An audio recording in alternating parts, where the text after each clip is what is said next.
জাতীয় রাজস্ব board NBR এর সাবেক কর্মকর্তা মতিউর রহমানের অঢেল সম্পদ ফাঁস হওয়ার পর সামনে আসছে প্রতিষ্ঠানটির বহু কর্মকর্তার আয়েশে জীবনযাপনের বিষয়, যাদের বিরুদ্ধে রয়েছে কোটি কোটি টাকার আত্মসাতের অভিযোগ।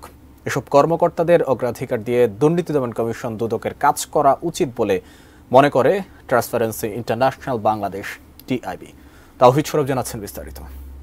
কুরবানির সময় 15 লাখ টাকা ছাগল কিনতে গিয়েছিলেন এনবিআর এর সাবেক কর্মকর্তা মতিউর রহমানের ছেলে ইফাত। এরপরই সামনে চলে আসে তার বাবার অঢেল সম্পদের বিষয়। এরই মধ্যে অবরুদ্ধ করা হয়েছে বরিশাল, গাজীপুর, টঙ্গী এবং ঢাকায় থাকা মতিউর রহমান ও তার পরিবারের জমি এবং পার্ক। জব্দ করা হয়েছে তাদের শতাধিক ব্যাংক অ্যাকাউন্ট আর বিও হিসাব। তারা পালাতে পারেন এমন সন্দেহে বিদেশ যাত্রাও দেওয়া হয়েছে নিষেধাজ্ঞা।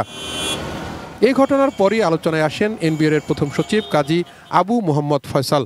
তার অন্তত 1000 কোটি টাকার অবৈধ সম্পদের বিষয়টি সামনে আসে। ফয়সালের জব্দকৃত সম্পদের মধ্যে ঢাকায় একটি ফ্ল্যাট এবং 2টি 10 কাঠার প্লট। এছাড়াও আদালত তার স্ত্রী এবং অন্যান্য সংশ্লিষ্ট ব্যক্তিদের কাছ থেকে 2,55 লাখ টাকার সঞ্চয়পত্র অবরুদ্ধ করেছেন। 700-এরও বেশি ব্যাংক হিসাব রয়েছে ফয়সাল ও তার সংশ্লিষ্টদের। মামলা করেছে দুদক।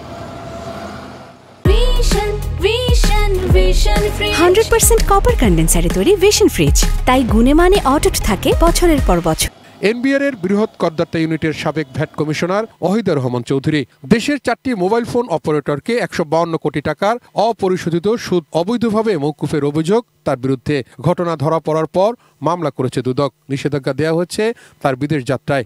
একজন কর্মকর্তা যারা এরকম অবৈধ লেনদেনের মধ্যে অর্থের মালিক হয়েছেন, তারা কর ফাঁকের সুযোগটা দিয়ে যে বিশাল রাষ্ট্রে যে বিশাল সম্পদের রাজস্বের ক্ষতি করেছেন, রাষ্ট্রকে বঞ্চিত করেছেন, সেই দিকটা কিন্তু আরো বেশি গুরুত্বপূর্ণ।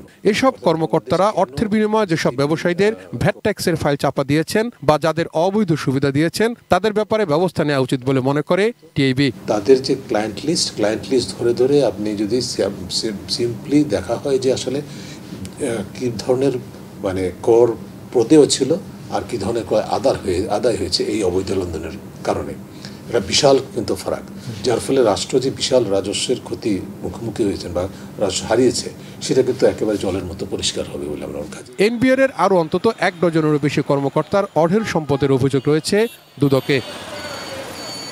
তাওহিদ সরব, এটিএন নিউজ, ঢাকা।